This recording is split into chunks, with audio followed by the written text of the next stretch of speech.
Assalamualaikum semua. Welcome back to my channel, my YouTube channel. Okay. So, first of all, terima kasih kepada siapa yang subscribe. Okay. So, perkongsian saya pada hari ini adalah trading psikologi yang especially newbie wajib tahu. Okay. Untuk permulaan ni saya punya cerita dalam channel adalah benda-benda yang tentang benda-benda asas yang wajib dan korang kena familiar, especially untuk newbie. Okay. Dan juga kadang-kadang siapa yang tak konsisten tu sebenarnya mungkin korang boleh ambil sudut pandang yang saya share ni adalah sebagai satu penggunaan strategi korang untuk perkemas asas tu balik. Kadang-kadang kita terlepas pandang sebab saya pun lalui benda yang sama juga.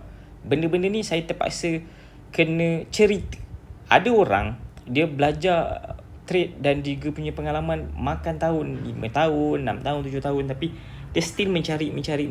Walhal dia dah tahu dah apa itu SNR dia tu, breakout benda semua in term of biasanya newbie tak tahu.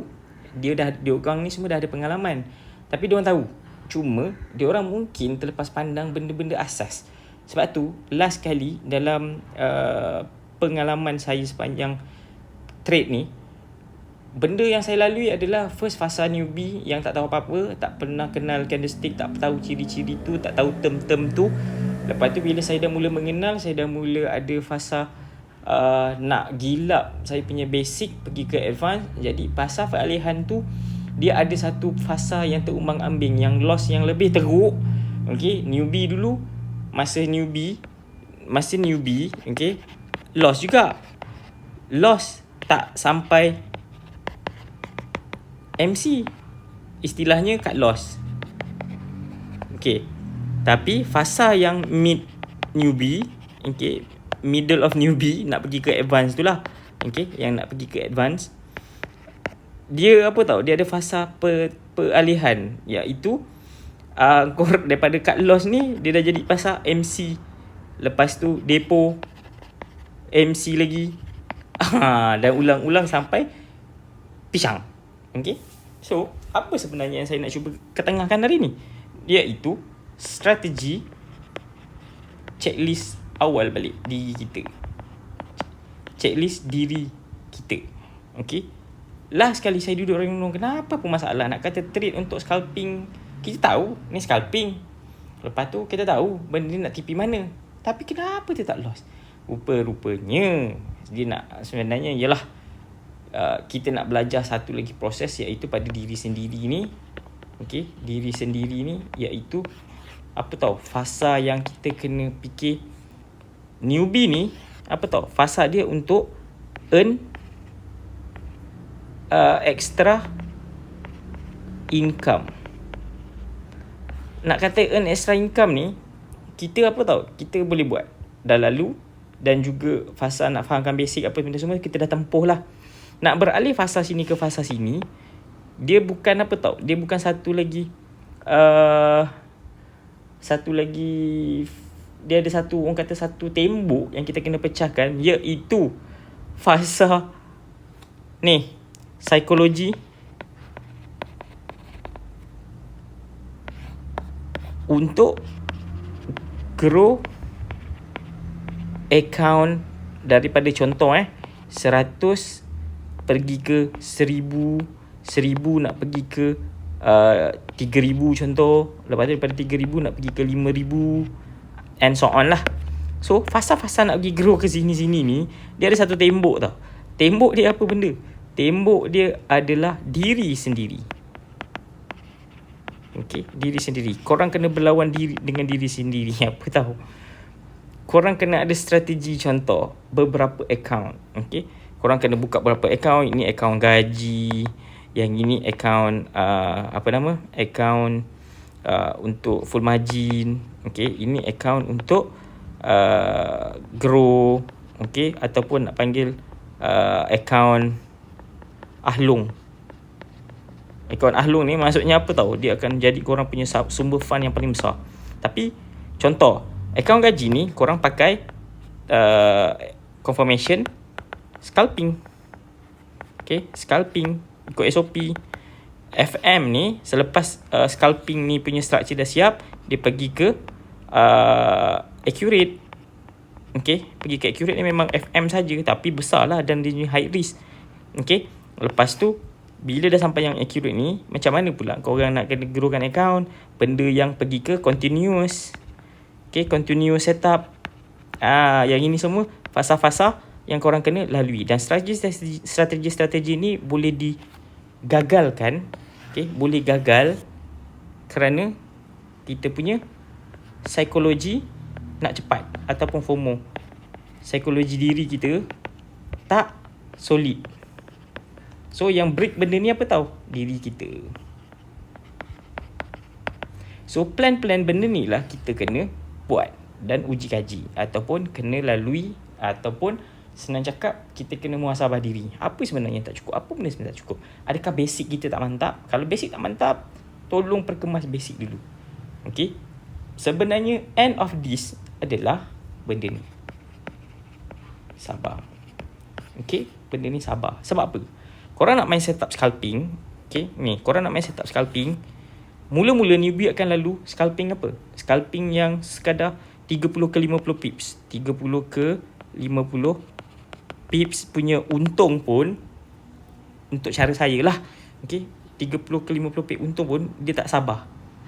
Okay, dia tak sabar untuk tunggu confirmation. Bila dia break, habis lingkup account. Ini kan yang FM ni, dia punya win rate dia sekitar 50 ke 100 pips. Kalau tersilap, lagilah pening. Okay, account FM tak kebiasaannya orang tak pakai. Account kecil-kecil, orang pakai kadang account besar, 500 USD. Orang kata, senang cerita middle ni pengalaman kita dah ada tambah sedikit, keyakinan kita ada tambah sedikit, kita dah tak pakai 100 USD, mungkin lebih sedikit. Okay, so nak main yang grow account ni adalah game plan, game apa dia punya game strategi dia.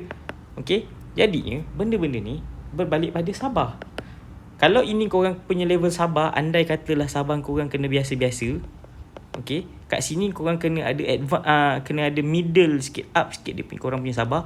Nak pergi ke sini, nak tunggu setup sini dengan sini pun, dia perlu kesabaran yang sangat tebal. Okay, so proses ni lah yang kita kena panggil trading psikologi yang korang kena tahu. Dan apa yang satu lagi korang kena tahu adalah, okay, saya kat sini, tugas saya, bukan tugas lah, saya punya nawai tu, niat saya bermula daripada kosong, memang betul-betul kosong, dan Alhamdulillah jumpa cikgu yang betul-betul mengajar. Okay, Alhamdulillah, mungkin antara salah satu doa masa PKP dulu untuk tambah side income dan sebagainya, apa benda semua tu terjawab lah. Okay, so benda ni apa tahu? Benda ni berlaku sangat laju, dan saya duduk untuk saya cuba fikir apa benda sebenarnya yang saya boleh explore lagi dalam bidang trading ni apa semua kan. At the end, kepada circle-circle saya yang orang kata kawan, kenalan atau kenalan ni, dia cakap why not cuba sharing pada umum pula. Tapi saya ambil masa untuk untuk memberanikan diri bercerita. Dulu saya cerita hanya dalam circle-circle saja, kawan atas kawan atau kawan yang dalam keadaan small circle. Sekarang saya ambil inisiatif untuk sharing di halayak umum pula. So saya kena pecah new face dalam diri saya untuk bercerita perkongsian ini. Jadi dalam YouTube saya ni pun, sharing-sharing saya ada perkenaan asas dahulu. Dan daripada pengalaman saya, yang saya cuba cerita ni adalah benda yang melalui pengalaman saya, yang saya rasa korang, especially newbie, should be ambil sebagai satu langkah jaga-jaga dan persediaan asas diri kita untuk pergi ke arah newbie, untuk pergi ke arah pro trader. This is business. Okay, business yang korang kena tahu. Benda ni nak pergi ke arah pro trader ni sangat-sangat perlu penelitian, kesabaran yang sangat tinggi. Okay, di sebalik nak pergi ke fasa-fasa ni, kita perlulah ada kita punya, orang panggil journey kita. Okay, jadi itulah benda yang saya cuba untuk sharing, iaitu hari ini sebagai seorang newbie, korang kena tahu. Okay, satu lagi, money management. Okay, ni saya cerita fasa newbie. Okay, newbie.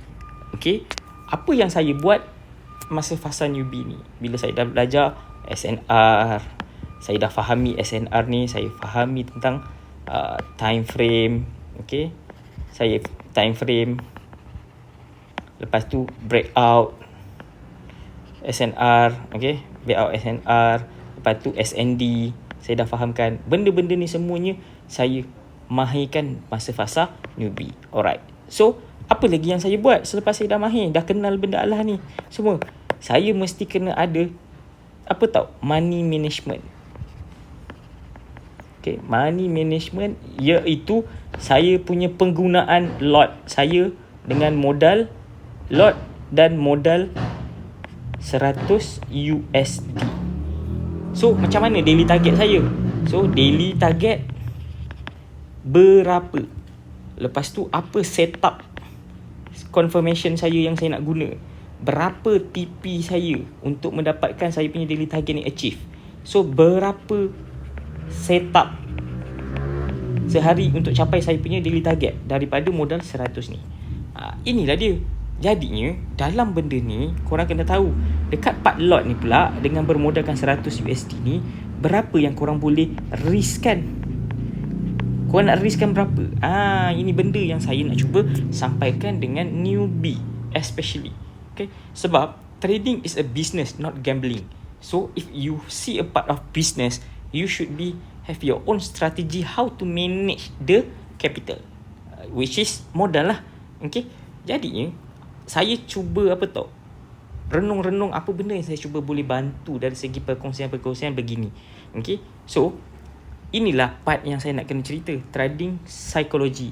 Okay, so psikologi ni kita kena apa tau, kita kena berhalusi, tanya dalam diri kita, aku dah ready kat mana kat mana loophole aku dalam diri So kita kena tahu benda tu. Alright, so let's move. Kita start dengan money management yang saya cuba simplifykan sehabis baik. Saya harap perkongsian ni bolehlah beri manfaat pada newbie-newbie yang baru nak mula. Okay, so jom